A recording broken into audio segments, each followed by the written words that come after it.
1.5 మంత్గా జమ్మూ కాశ్మీర్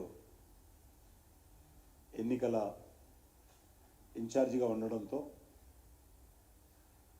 ఎక్కువ సమయము ఆ ఎన్నికలకు సంబంధించినటువంటి బాధ్యతలో ఉన్నాను.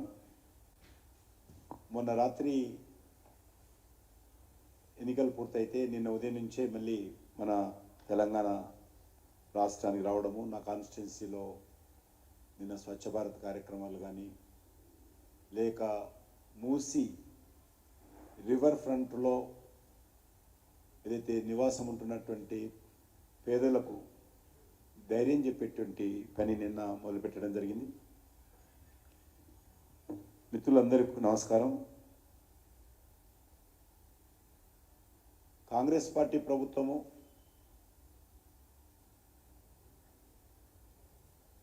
గత 10 నెలల క్రితం అధికారంలోకి వచ్చింది. ఏ ప్రభుత్వమైనా కూడా అధికారంలోకి వచ్చిన తర్వాత పేద ప్రజలకు ఈ రాష్ట్రానికి మేలు చేసేటువంటి చర్యలు చేస్తారు. కొంతమంది ప్రాజెక్టులు కడతారు, కొన్ని సంక్షేమ కార్యక్రమాలు అమలు చేస్తారు. కానీ ప్రభుత్వము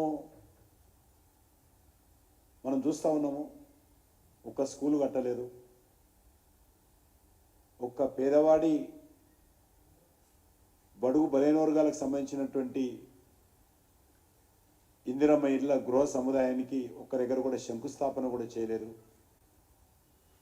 కానీ పేదవాడు నివాసం ఉంటున్నటువంటి బస్తీల మీద కన్నేసి ఆ ఇళ్లను కూల్చడం అనేటువంటిది నాకు తెలిసినంత వరకు దేశంలో ఇంతవరకు ఎక్కడ కూడా జరగలేదు. ఏ ప్రభుత్వమైనా అనేకమైనటువంటి ప్రజలకు ప్రభుత్వానికి సంబంధించినటువంటి మంచి కార్యక్రమాల మీద పేరు తెచ్చుకోవాలనుకుంటారు. కానీ ప్రభుత్వము కూల్చివేతల ద్వారా పేరు తెచ్చుకోవాలనుకోవడము అంతకంటే అవివేకము, అంతకంటే దుందుడుకు విధానము, అంతకంటే అవగాహన రాహిత్యము ఇంకొకటి ఉండదనే విషయాన్ని ఈ సందర్భంగా నేను ఈ ప్రభుత్వానికి మనవి చేస్తా ఉన్నాను. గౌరవ ముఖ్యమంత్రి రేవంత్ రెడ్డి గారు ఏకపక్షంగా ఈరోజు వ్యవహారం చేస్తూ మరి పేదల మీద ప్రతాపం చూపడము ఏమాత్రం న్యాయం కాదు. ఈరోజు మనం చూస్తూ ఉన్నాము, పేదవాడి యొక్క బాధలు, ఆందోళన, ఆవేదన. నేను గతంలో కూడా ఇక్కడ నుంచే ప్రభుత్వానికి సూచన చేయడం జరిగింది. ఎట్టి పరిస్థితుల్లో పేదవాడి ఇల్లు కూల్చకూడదని చెప్పి మీ ద్వారా ప్రభుత్వానికి విన్నవించాను. మా పార్టీ యొక్క స్టాండ్ చెప్పాను. మా పార్టీ నేను స్వయంగా చెప్పాను. మా పార్టీ నాయకులు కూడా పదే పదే పర్యటించడము, బాధితుల ద్వారా ఆందోళన కూడా చేసిన విషయాన్ని మనం చేస్తున్నాను. అంతేకాకుండా నేను స్వయంగా ముఖ్యమంత్రి గారికి ఉత్తరం కూడా రాశాను. 26వ తేదీ ఉత్తరం రాసి మీరు దయచేసి ఈ యొక్క విధ్వంసాన్ని ఆపండి, ఈ కూల్చివేతలు ఆపండి అనేటువంటి విషయాన్ని చాలా స్పష్టంగా నేను ముఖ్యమంత్రి గారికి వివరించడం జరిగింది.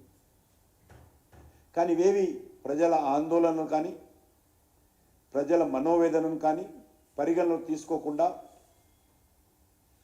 ముఖ్యమంత్రి గారు ఈ రకంగా వ్యవహరించడం ఏమాత్రం న్యాయం కాదు. ఈరోజు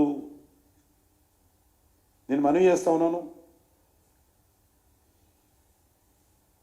గతంలో ఉన్నటువంటి 10 సంవత్సరాల క్రితం అధికారంలోకి వచ్చినటువంటి టీఆర్ఎస్ పార్టీ కూడా ఇదే విధంగా